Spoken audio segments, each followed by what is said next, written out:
প্রত্যাশা অবশ্যই আমি চাই যে নির্বাচন সুষ্ঠু হোক এবং যারা আসবে যোগ্য কেউই আসুক, আমাদের বিশ্ববিদ্যালয় এবং শিক্ষার্থী বান্ধব হোক। এই তো অনুভূতি, যেহেতু 30 তারিখের পরে আজকে পিছানো হয়েছে, তো অনুভূতি আগে যত এক্সাইটেড ছিলাম এখন হয়তো তার চেয়ে একটু এক্সাইটমেন্ট কমে গিয়েছে, কারণ পিছানো হয়েছে। ঠিকঠাক, এখনো পর্যন্ত সব কিছু ঠিকঠাক আছে, আমার ভালো লাগছে। সারাদিন দেখতে পেলাম যে ভালোই সুষ্ঠু নির্বাচন সম্পন্ন হয়েছে। 30 তারিখে হওয়ার কথা ছিল, তো এটা হয়নি, আজকে পিছানো হয়েছে। তো একটা আশঙ্কা ছিল যে কোনো একটা ঝামেলা হলেও হতে পারে, বাট সুষ্ঠু নির্বাচন সম্পন্ন হওয়ার কারণে আমরা সবাই খুশি, সন্তুষ্ট প্রকাশ করি। এইটা আগামী ক্যাম্পাস যারা আসবে অবশ্যই আমি মনে করি যোগ্য ব্যক্তিরাই আসবে, তো এটাকে স্বায়ত্তশাসিত একটা ক্যাম্পাস হিসেবে পরিণত করা হোক, এটাই আমাদের প্রত্যাশা।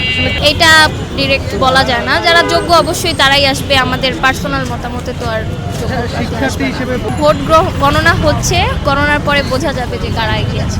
জীবনের প্রথম ভোট, আর অবশ্যই বহুল আকাঙ্ক্ষিত যোগসুতে আমাদের প্রথম ভোট। হ্যাঁ, সকাল থেকে অনেক বেশি আগ্রহ নিয়ে আসছি।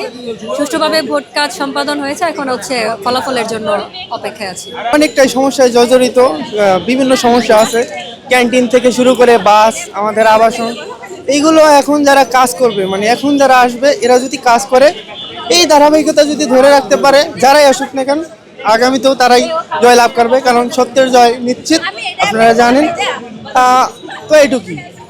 তবে আমাদের যে প্রাণের দাবি ছিল যে যোগসু হবে, যোগসু নির্বাচনে আসবো, সেটা মাশাআল্লাহ মোটামুটি সুষ্ঠু নিরপেক্ষই হয়েছে, মানে যতটুকু দেখলাম আর কি, কোনো ঝামেলা ছাড়াই। তো আমাদের যতটুকু প্রত্যাশা ছিল কিছুটা হলেও পূরণ হয়েছে। আমাদের যারা নির্বাচিত হয়ে আসবেন তাদের কাছে ক্যাম্পাসের যত আমাদের কাজ আছে সেগুলো সুষ্ঠুভাবে আমরা করতে চাই। যেই আসুক, শিবির থেকে আসুক বা ছাত্রদল থেকে আসুক, তাদের কাছে প্রত্যাশা থাকবে যে সর্বোচ্চ আমাদের শিক্ষার্থী বান্ধব যে কাজগুলো হয় সেগুলো যেন তারা করে, এটাই আমাদের দাবি। এখন আমার অনার্স শেষ, আমি 3rd ইয়ারে, আর 1 বছর আছে আমার।